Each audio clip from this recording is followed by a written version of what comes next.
السلام علیکم ورحمۃ اللہ وبرکاتہ۔ گزشتہ کل آپ نے 22ویں پارے کا خلاصہ سماعت فرمایا۔ آج انشاءاللہ ہم لوگ 23ویں پارے کا خلاصہ سنیں گے۔ 22ویں پارے کے اخیر میں اس بستی والے کے واقعہ کو سنایا جا رہا تھا کہ وہ لوگ اللہ کے رسولوں کو نہیں مان رہے تھے۔ اتنے میں شہر کے ایک دوسرے کنارے سے ایک شخص دوڑتا ہوا آیا اور کہنے لگا، لوگو اللہ کے رسول کی بات مانو، یہ تم سے کچھ تو مانگتے نہیں ہیں۔ اور اسی گفتگو کو جوڑتے ہوئے 23ویں پارے کی ابتدا ہوتی ہے۔ کہا، میں اس ہستی کی بندگی کیوں نہ کروں جس نے مجھے پیدا کیا؟ میں نے اسے چھوڑ دیا تو کون میرے کام آئے گا؟ میں اپنے رب پر ایمان لے آیا ہوں۔ بندہ خدا شہید کر دیا گیا تو وہ عزت کے ساتھ جنت میں داخل ہوا۔ قوم پر عذاب آیا اور وہ سب کے سب بجھ کر رہ گئے۔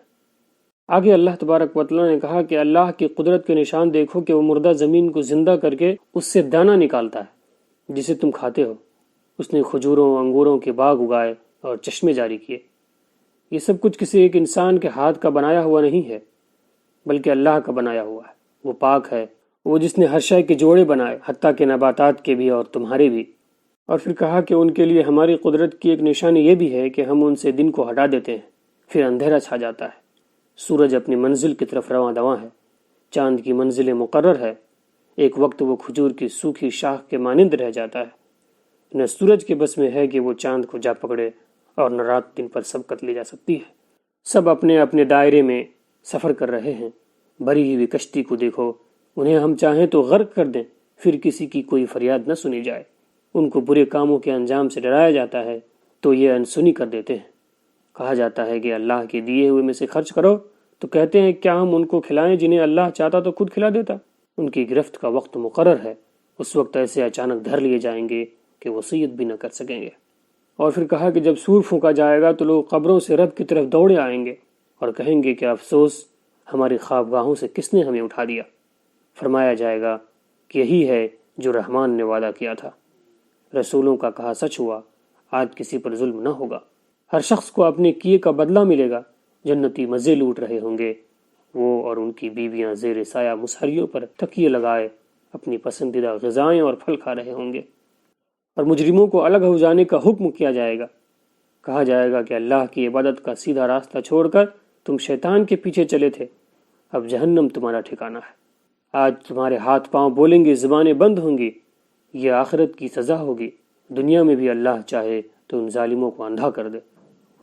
اور اس کے بعد کہا کہ جس کو ہم لمبی عمر دیتے ہیں اس کو اوندھا کر دیتے ہیں۔ کیا اس سے انہیں عقل نہیں آتی؟ ہم نے آپ کو شعر نہیں سکھایا ہے، نہ آپ کے لیے مناسب تھا، بلکہ آپ پر قرآن نازل ہوا جو زندوں کے لیے نصیحت ہے۔ لوگ غور نہیں کرتے کہ ہم نے ان کے لیے مویشی پیدا کیے، مویشیوں کو ان کا تابع کر دیا، ان میں ان کے لیے طرح طرح کے فائدے ہیں، مگر یہ لوگ اللہ کے سوا اوروں کو نفع و نقصان پہنچانے والا خیال کرتے ہیں۔ آپ ان کے بارے میں غم نہ کریں۔ یہ کہتے ہیں کہ مرنے کے بعد کون زندہ کرے گا؟ آپ کہہ دیجئے، وہی جس نے پہلی بار کیا تھا، جو سبز درخت سے آگ پیدا کر دیتا ہے جسے تم چولہے گرم کرتے ہو۔ پہلی بار پیدا کرنے والا دوسری بار کیوں کر پیدا نہیں کر سکے گا؟ اس کا کام تو یہ ہے کہ جس کو حکم دے ہو جا تو وہ ہو جاتا ہے۔ اور پاک ہے وہ ذات جس کے ہاتھ میں ہر شے کا اقتدار ہے اور سب کو اسی کی طرف پلٹنا ہے۔ اور اسی کے ساتھ سورہ یاسین ختم ہوتا ہے اور پھر شروع ہوتا ہے سورہ صافات۔ اس سورہ مبارکہ میں توحید کے مسائل کو مختلف طریقوں سے بیان کیا گیا ہے۔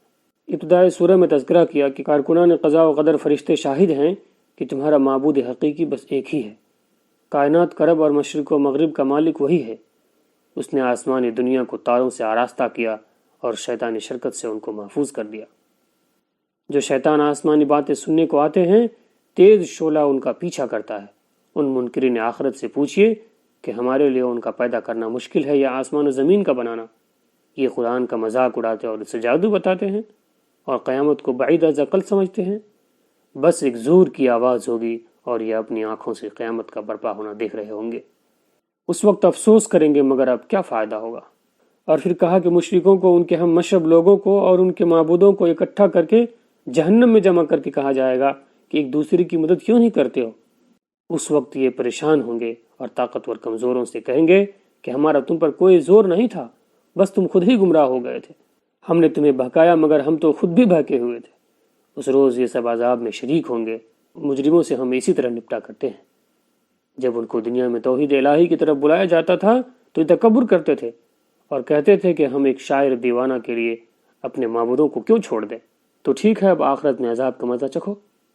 اور پھر آگے کہا کہ آج صرف اللہ کے برگزیدہ بندے ہی بچیں گے۔ وہ جنت میں مسرور ہوں گے، ایک دوسرے کو مبارکباد کہیں گے اور خیال کریں گے کہ ہمارا ایک ساتھی تھا، وہ قیامت کا منکر تھا، آج دکھائی نہیں دیتا، جھانک کر دیکھیں گے تو وہ دوزخ میں پڑا ہوگا۔ اس وقت جنتی رب کا شکر ادا کریں گے کہ دیکھو یہ جنت بہتر ہے یا تھوہر کا درخت جو جہنم کی تہہ سے نکلتا ہے۔ دوزخی اس سے پیٹ بھریں گے، اوپر سے کھولتا پانی پئیں گے۔ یہ وہ ہیں جو اپنے باپ دادا کے پیچھے چلنے والے تھے، یہ ایمان لانے والے نہیں تھے، حالانکہ پہلی کافر قوموں کا انجام یہ سن چکے تھے۔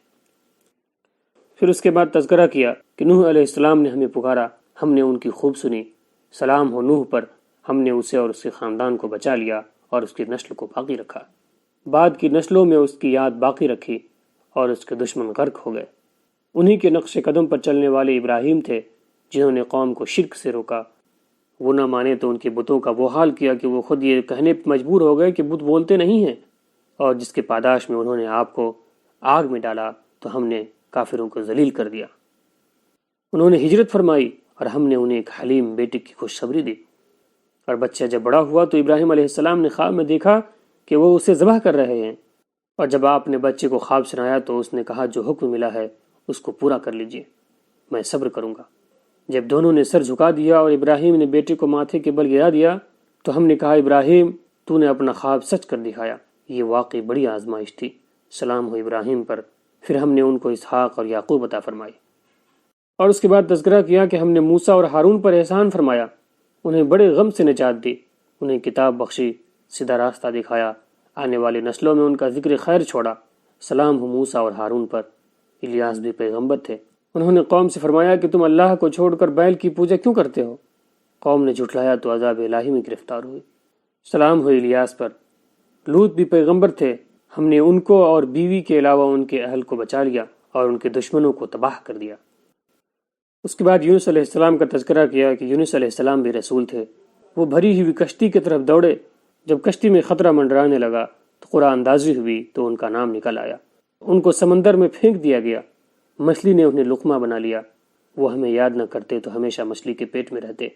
ہم نے ان کو بچا لیا اور 1,00,000 سے زائد آدمیوں کی طرف رسول بنا کر بھیجا۔ اور اس کے بعد کہا کہ یہ مشرک فرشتوں کو اللہ کی بیٹیاں کہتے تھے، انہوں نے کتنا غلط فیصلہ کیا۔ اللہ ان کے ہر شرک سے پاک ہے، یہ مشرک اور ان کے معبود صرف اسی کو گمراہ کر سکتے ہیں جو دوزخ کا ایندھن بننے والا ہے۔ یاد رکھو یہ بات طے ہو چکی ہے کہ رسولوں کی مدد کی جائے گی اور ہمارا شکر ہی غالب آئے گا۔ ان کو ان لوگوں کے حال پر چھوڑ دیں اور انتظار کریں کہ یہ عذاب کے طالب ہیں۔ جب عذاب آئے گا تو ان کا حال بہت برا ہوگا۔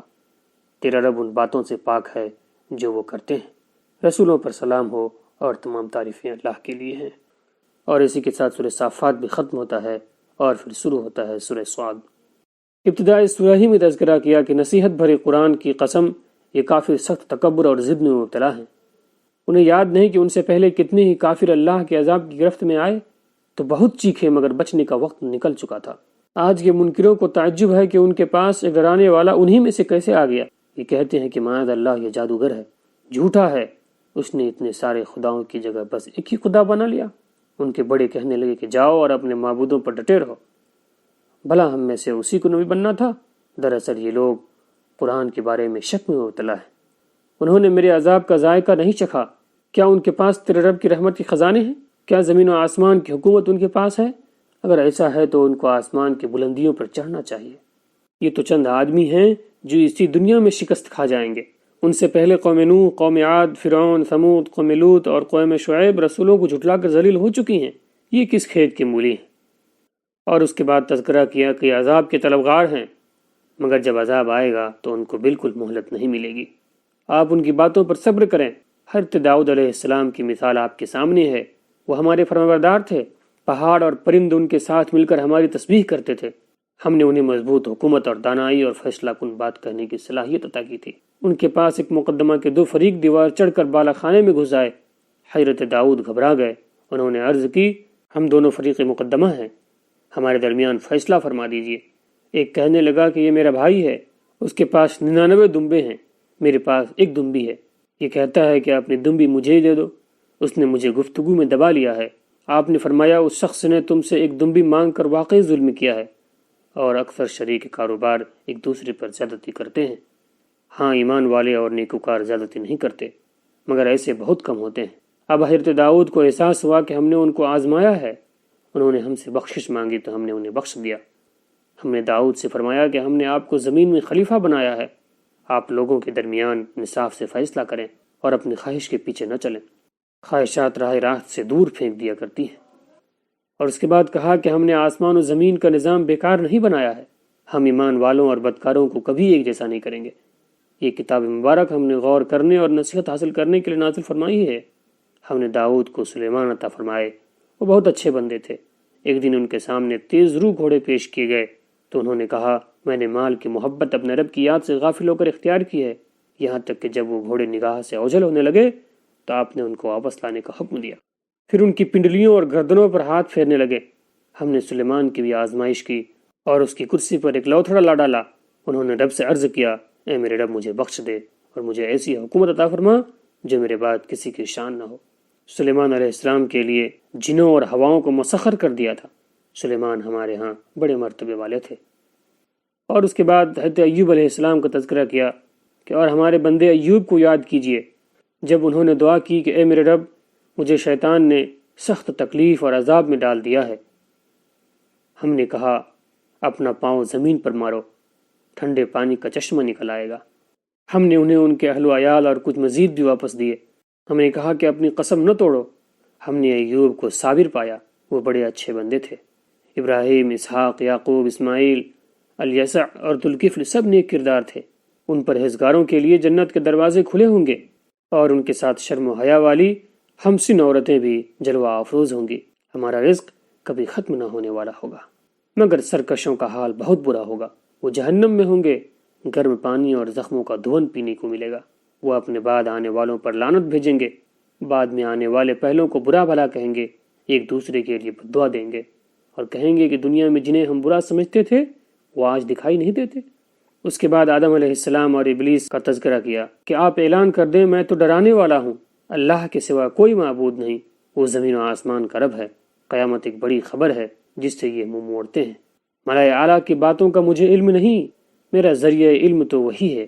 اللہ تعالیٰ نے فرمایا فرشتوں میں مٹی سے انسان بنا رہا ہوں، جب اس کی تخلیق ہو جائے اور اس میں روح پھونکی جائے تو تم اسے سجدہ کرنا۔ سارے فرشتے اللہ کے حکم سے سجدے میں گر پڑے، مگر ابلیس اکڑ گیا، کہنے لگا کہ میں اس سے بہتر ہوں، تو نے مجھے آگ سے اور اس کو مٹی سے بنایا ہے۔ اللہ نے فرمایا یہاں سے نکل جا، تو مردود ہے۔ اس نے قیامت تک کی مہلت مانگی، فرمایا گیا جا تجھے مہلت دے دی گئی۔ اس نے کہا میں تیرے برگزیدہ بندوں کے سوا سب کو گمراہ کر دوں گا۔ اللہ نے فرمایا میں ان سب سے جہنم کو بھر دوں گا۔ اس کے بعد محمد صلی اللہ علیہ وسلم کو مخاطب کرتے ہوئے اللہ تعالیٰ نے فرمایا کہ آپ فرما دیں کہ یہ قرآن تو تمام جہانوں کے لیے نصیحت ہے، میں تم سے کوئی اجر نہیں مانگتا، تھوڑی مدت ہی گزرے گی کہ تمہیں اس کا حال معلوم ہو جائے گا۔ اور اسی کے ساتھ سورہ صاد بھی ختم ہوتا ہے اور اب شروع ہوتا ہے سورہ الزمر۔ ابتدائی سورہ میں اللہ تبارک و تعالیٰ نے تذکرہ کیا کہ اللہ عزیز و حکیم نے یہ کتاب ایک قول فیصل کی حیثیت سے اتاری ہے۔ لازم ہے کہ لوگ خالص اللہ واحد کی عبادت کریں۔ جو لوگ دوسرے معبودوں کو اللہ کے قرب کا ذریعہ بنائے بیٹھے ہیں، اللہ ان کے درمیان قیامت کو فیصلہ فرمائے گا۔ جھوٹے اور ناشکر ہدایت نہ پائیں گے۔ اور کہا کہ اللہ تعالیٰ اپنی مخلوق میں سے اولاد بنانے سے بالکل پاک ہے، ساری کائنات پر اس کا اختیار ہے۔ یہ نظام اللہ تعالیٰ نے انتہائی حکمت سے قائم کیا ہے۔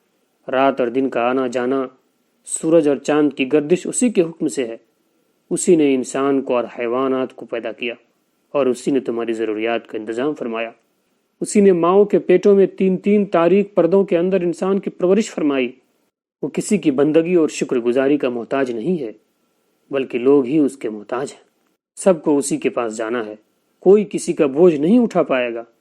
مشرکوں پر کوئی مصیبت آئے تو رب کو پکارتے ہیں، مصیبت دور ہو جائے تو اللہ کو اس طرح بھولتے ہیں گویا کبھی کوئی واسطہ ہی نہ تھا۔ دوسری طرف وہ نیکوکار ہیں جو رات کی تنہائی میں کھڑے رہتے ہیں اور سجدے کرتے ہیں، آخرت سے ڈرتے اور اپنے رب کی رحمت کے امیدوار ہیں۔ حقیقت شناس اور حقیقت منکر ایک جیسے کبھی نہیں ہو سکتے۔ اور اس کے بعد کہا کہ آپ میرے ان بندوں کو بتلا دیں کہ جو ایمان لائے، جنہوں نے پرہیزگاری اختیار کی اور نیک عمل کیے، ان کے لیے اس دنیا میں بھی بھلائی ہے اور آخرت میں بھی۔ اللہ کی زمین وسیع ہے، ان صابر بندوں کو بے حساب رزق دیا جائے گا۔ آپ اعلان کر دیں کہ میں تو خالص اپنے رب کی عبادت کروں گا، مجھے حکم دیا گیا ہے کہ میں اول مسلم بنوں۔ مشرکوں نے بہت گھاٹے کا سودا کیا ہے اور سب کچھ ڈبو دیا ہے۔ خوشخبری کے مستحق اللہ کی طرف رجوع کرنے والے اور حکم سن کر فوراً اس کی تعمیل کرنے والے ہیں، ان کے لیے جنت میں بہتر آرام ہوگا، ان کے لیے جنت میں بہتر آرام گاہیں تیار ہیں۔ مشرک یہ نہ بھولیں کہ دنیاوی زندگی بالکل عارضی ہے، اس کے غرور میں اللہ کی بات کو جھٹلانا عقل مندی کی بات نہیں۔ اور اس کے بعد کہا کہ جس کا سینہ اسلام کے لیے کھول دیا گیا وہ اپنے رب کے نور پر ہیں۔ جن لوگوں کی دل یاد الہی سے سخت ہیں وہ گمراہی میں مبتلا ہیں۔ اللہ تعالیٰ نے بہترین باتیں نازل کر دی ہیں۔ جو اللہ سے ڈرتے ہیں اس کلام پاک سے ان کے رونگٹے کھڑے ہو جاتے ہیں اور ان کی دل یاد الہی کی طرف مائل ہو جاتے ہیں۔ بھلا خوف خدا رکھنے والے اور منکرین حق کیسے برابر ہو سکتے ہیں؟ ان سے پہلے بھی جھٹلانے والوں پر اچانک عذاب الہی آیا، دنیا میں رسوائی اور آخرت کا بڑا عذاب ان کا مقدر ہوا۔ اس کے بعد کہا کہ ہم نے قرآن میں لوگوں کے لیے ہر طرح کی مثالیں بیان کر دی ہیں۔ قرآن عربی میں ہے، اس میں کوئی کجی اور کمی نہیں ہے۔ توحید پر قائم لوگ اور مشرک برابر نہیں ہو سکتے۔ سب کو مرنا ہے اور قیامت کے دن سارے معاملات اللہ کے حضور پیش ہونے والے ہیں۔ اور اسی کے ساتھ 23ویں پارے کا اختتام ہوتا ہے۔ آئندہ کل پھر انشاءاللہ 24ویں پارے کے خلاصے کے ساتھ ہم آپ کی خدمت میں حاضر ہوں گے۔ السلام علیکم ورحمۃ اللہ وبرکاتہ۔